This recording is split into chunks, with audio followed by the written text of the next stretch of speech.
అందరికీ ప్రైజ్ ప్రభువైన యేసుక్రీస్తు నామములో మీ అందరికీ శుభవందనములు తెలియజేస్తూ ఉన్నాం.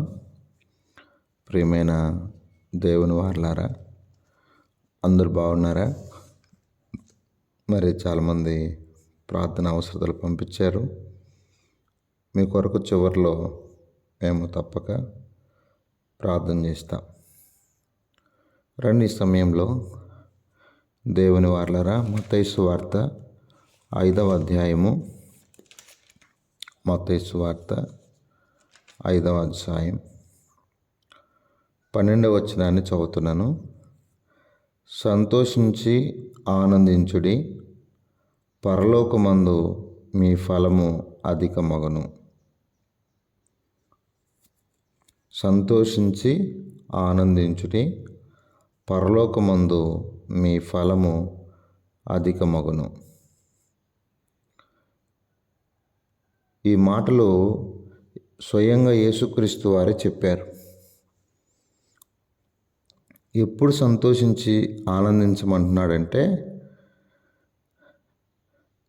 నా నిమిత్తము జనులు మిమ్మల్ని నిందించి హింసించి మీ మీద చెడ్డ మాటలెల్లా పలుకున్నప్పుడు మీరు సంతోషించండి, అప్పుడు మీరు ధన్యులు అని చెప్తున్నాడు. ఎందుకంటే మన పూర్వం ఉన్న ప్రవక్తలను కూడా హింసించారు. అది మనకు తెలిసిన సంగతే. మన పూర్వం ఉన్న ప్రవక్తలను చాలామంది హింసించారు. నేను బైబిల్లోంచి కొన్ని సందర్భాలు మీకు చెప్తాను.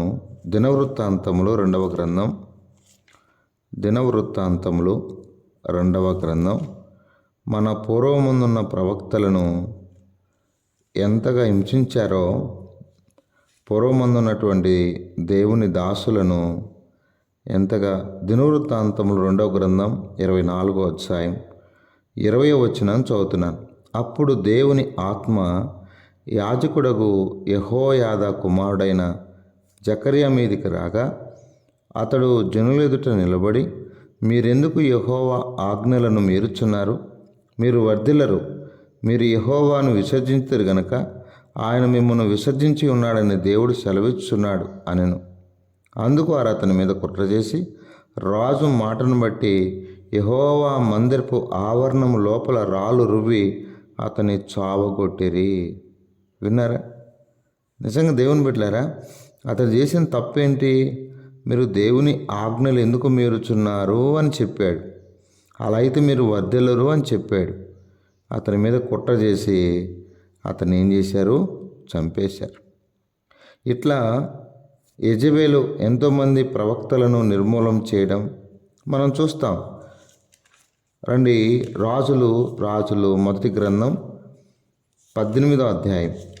అంటే ఎంతోమంది ప్రవక్తలను ఇబ్బంది పెట్టిన సమాచారం, ఎన్నో విషయాలు మనం చూస్తాం. అంటే దేవుని కొరకు పనిచేసినటువంటి దేవుని బిడలు వారి మీద ఎంతగా ఇబ్బంది పెడుతూ వచ్చారో నేను చదువుతున్నాను. ప్రియమైన దేవుని బిడ్డలారా, ఈ దినాల్లో కూడా ఇలాంటి పరిస్థితులు మనం చూడట్లేదంటే తప్పకుండానే చూస్తూ ఉన్నాం. ఏది ఏమైనప్పటికీ బాగా ఎక్కువగా ఇబ్బంది పెట్టిన వాళ్ళు లేరా అంటే ఇప్పటి వరకు కూడా ఉన్నారు. బాధ పెడుతున్నవారు రెండు చదువుతున్నాను చూడండి. 18వ అధ్యాయము 4వ వచనం. యెజబెలు యెహోవా ప్రవక్తలు నిర్మూలన చేయుచుండగా గుహలో 50 మందిగా నూరుగురిని దాచి అన్నపానములు ఇచ్చి వారిని పోషించెను. కాబట్టి ప్రవక్తలను నిర్మూలన చేసే పనిలో పడింది ఒక ఆమె. మరి ఆమె పరిస్థితి ఎంత ఘోరమైందో మనకు బైబిల్లో తెలుసు కదా. అంటే ప్రవక్తలను, దేవుని దాసులను, నిజమైన దేవుని సేవకులను బాధ పెడితే ఎంత నష్టమో తర్వాత అర్థమవుద్ది. కాబట్టి ఎవరు బాధ పెట్టడానికి వీలు లేదు. అలా ఇర్మియాను కూడా చూడండి ఎంత బాధ పెట్టారు. ఇర్మియా గ్రంథం నేను చదువుతాను చూడండి. ఇర్మియా అనే ప్రవక్తను కూడా దేవుని వాక్యాన్ని వారికి బోధిస్తూ వచ్చాడు. దేవుడు చెప్పిన మాటలు దేవుని పక్షాన పలుకుతూ వచ్చాడు. ఇక ఇర్మియాను చాలానే బాధ పెట్టారు. ఇర్మియా గ్రంథము ఇలా ఎంతోమంది ప్రవక్తలు దేవుని కొరకు మంచి విషయాలు పలికినప్పుడు వారిని బాధ పెడుతూ, వారిని దుఃఖపెడుతూ, వారిని గాయపరుస్తూ వచ్చారు. ఏది ఏమైనప్పటికీ ఈ భూమి మీద మనం నేర్చుకోవాల్సిన విషయం ఏంటంటే, దేవుని దాసులను మనం బాధ పెట్టడం అదెంత మాత్రము సమంజసమైంది కాదు. కనుక దేవుని ప్రజలారా, దేవుని వారలారా, దేవుని దాసులను ఇర్మియా గ్రంథం 26వ అధ్యాయం 26వ అధ్యాయము నేను 8వ వచనాన్ని చదువుతున్నాను. 26:8 జనుల కందరికి ప్రకటింపవలనని యెహోవా ఇర్మియాకు ఆజ్ఞాపించిన మాటన్నిటిని అతడు పలికి చాలించిన తర్వాత యాజకులను ప్రవక్తలను జనులందరూ అతని పట్టుకొని, నీవు మరణశిక్ష నొందక తప్పదు. ఎవరు? ఇర్మియా మరణశిక్ష నొందాలట. దేవుడు చెప్పిన మాటలు చెప్తే ఇర్మియా ఏమి నొందాలట? మరణశిక్ష నొందాలట. ఇంకా ఇర్మియా గురించి నేను చెప్తున్నాను చూడండి. ఇర్మియాని ఎంత బాధ పెట్టారో, ఎంత దుఃఖ పెట్టారో ఇర్మియా గ్రంథంలో బహు స్పష్టంగా రాసుంది. ఆయన తీసుకెళ్ళి ఒక 37వ అధ్యాయంలో 37వ అధ్యాయం నేను చదువుతున్నాను చూడండి. ఇర్మియాను పెట్టిన బాధ ఎంత గొప్పదో నేను చదువుతున్నాను, మీరు జాగ్రత్తగా ఆలకించండి. రండి దేవుని బిడ్డలారా. 37వ అధ్యాయము 15వ వచనం 16 ఇర్మియా చెరసాల గోతిలో వేయబడి అక్కడ అనేక దినములు ఉండెను. విన్నారా? ఏమంత పని? 38వ అధ్యాయం 38వ అధ్యాయంలో కూడా ఆయన ఏం చేశారు? ఆయన వాక్యమే చెప్పాడు. ఇక రండి నేను చదువుతున్నాను చూడండి. 38వ అధ్యాయము 38 4వ వచనం చిత్తగించి వానికి మరణశిక్ష విధింపము. అందుకు రాజైన సిద్కి అతడు మీ వశమున ఉన్నాడు. రాజు మీకు అడ్డము రాజాడనగా వారు ఇర్మియాను పట్టుకొని కారాగృహములోనున్న రాజకుమారుడకు మల్కియా గోతిలోనికి దింపిరి. అందులోనికి ఇర్మియాను తాళ్లతో దింపినప్పుడు ఆ గోతిలో నీళ్లు లేవు, బురద మాత్రమే ఉండెను. ఆ బురదలో ఇర్మియా దిగబడెను. ఎంతగా బాధ పెట్టారండి, అర్థమైందా? అంటే ఇట్లా ఎంతోమంది ప్రవక్తలను, సేవకులను, పరిశుద్ధులను గతంలో బాధ పెట్టారు. అయినా వారు దేవుని బట్టి సంతోషించారు. కాబట్టి ఇప్పుడు దేవుడు మనకేం చెప్తున్నాడు? ఎవరు ఎలా మిమ్మల్ని బాధ పెట్టినా, ఎవరు మిమ్మల్ని హింసించినా, మీ మీద చెడ్డ మాటలు పలికినా మిమ్మల్ని ఏం చేయమంటున్నాడు? మీరు సంతోషించి ఆనందించండి. పరలోకములో మీకు ఫలం ఉంది, ప్రతిఫలం ఇచ్చే దేవుడు. అర్థమైందా? మత్తయి సువార్త 6వ అధ్యాయం 4వ వచనం అట్లయితే రహస్యమందు చూచు నీ తండ్రి నీకు ప్రతిఫలం ఇస్తాడు. దేవుని దగ్గర ప్రతిఫలం ఉంది. అర్థమైందా? నువ్వు చేసిన దానికి. ఋతు గ్రంథం 2వ అధ్యాయం 12వ వచనం నువ్వు చేసిన దానికి ఆయన నీకు ప్రతిఫలం ఇచ్చును. కాబట్టి మనం చేసిన ప్రతి పనికి ప్రతిఫలం ఉంది, ప్రతిఫలం లేదనుకోవద్దు. అర్థమైందా? మనం చేసే మత్తయి సువార్త మరొక మాట కూడా చెప్తాను చూడండి. మనం చేసే క్రియలకు తప్పకుండా దేవుడు ప్రతిఫలం ఇచ్చేవాడిగా చూస్తాం. రండి చదువుకుందాం.